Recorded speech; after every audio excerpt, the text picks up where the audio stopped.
Hello everyone, I'm Carthu, and welcome back to my game room.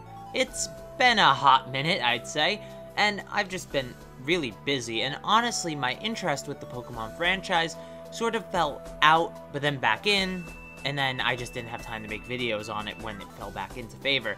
I don't think that's gonna happen again. It sort of fell out as I was in a bit of a slump myself, but let's not dwell on that and enjoy this top 5 video where we'll be discussing Let's Go mechanics that should stay in Pokemon. You know, if you've been on this channel or even just watched some of my older catalog, that I have been extremely harsh on the Let's Go games, but after playing them there are things about them that I enjoy, which I expected to have happen. With that in mind, let's jump into this. Top 5 game mechanics that should stay from Pokemon Let's Go. Number 5. So, number 5 is, I think, something that a lot of fans wanted to have come back to the series since Heart Gold Soul Silver, and that is Pokemon following you. But I'm also including Pokemon wandering and riding Pokemon as well. Riding Pokemon was something that was sort of introduced in Gen 6 with the Go-Goat mechanic, but then really expanded upon in Sun and Moon with the Ride Pager, where you could ride a few Pokemon that replaced HM moves. But more importantly was Let's Go Eevee and Let's Go Pikachu, where you could ride almost any Pokemon large enough to do so, even some that allowed you to fly a little bit above the ground to get specific encounters after the post-game. These mechanics were all very interesting, enjoyable, and even the wandering Pokemon, instead of being random encounters in grass tiles, felt a lot more alive in the world rather than being this sort of plain place without anything walking around really. Pokemon games are fairly empty when it comes to NPC life, so having the Pokemon actually exist on your screen as a part of that world felt very refreshing and made the world feel more alive than any Pokemon game has ever had. And I was really critical and sort of suspicious about how good this mechanic would actually be, but after seeing it in execution and playing it myself, I really do think that it came out great. Number 4. Number 4 is very similar to number 1 in terms of they share a common thing, a unique way to use HM-like abilities. Like I mentioned, there was the Ride Pager for Sun and Moon.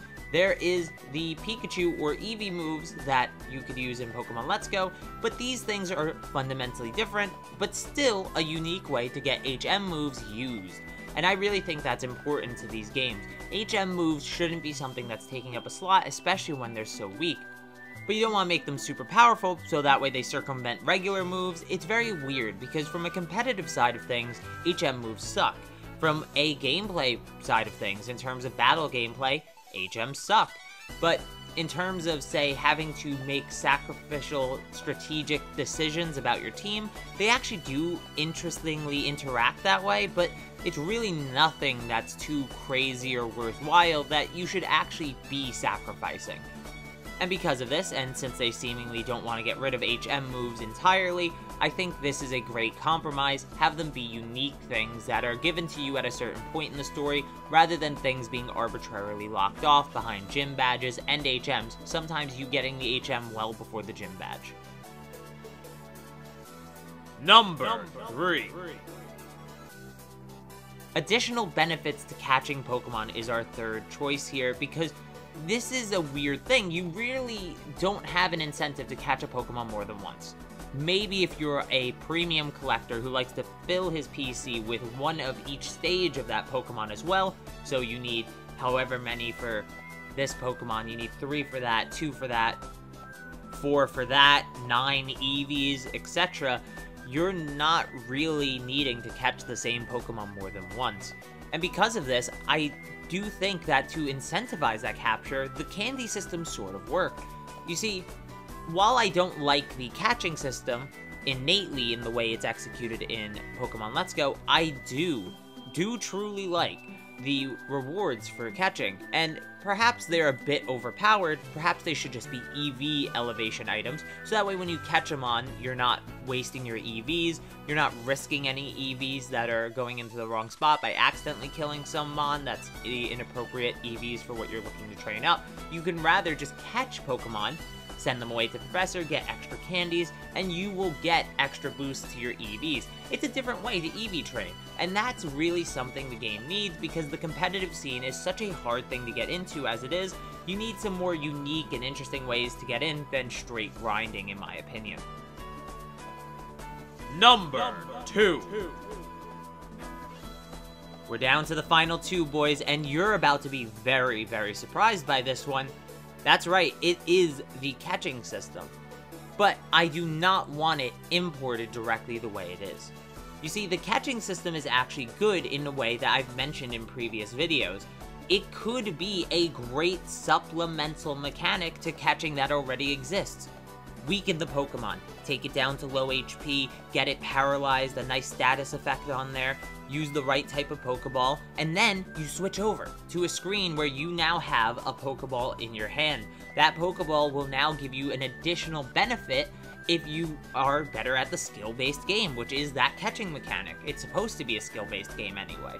So, taking that skill-based element, putting it in with the technical element to give the best trainers, the people who are actually putting their time and dedication into the game, a better chance to catch their Pokemon, well, that makes a really rewarding and engaging system.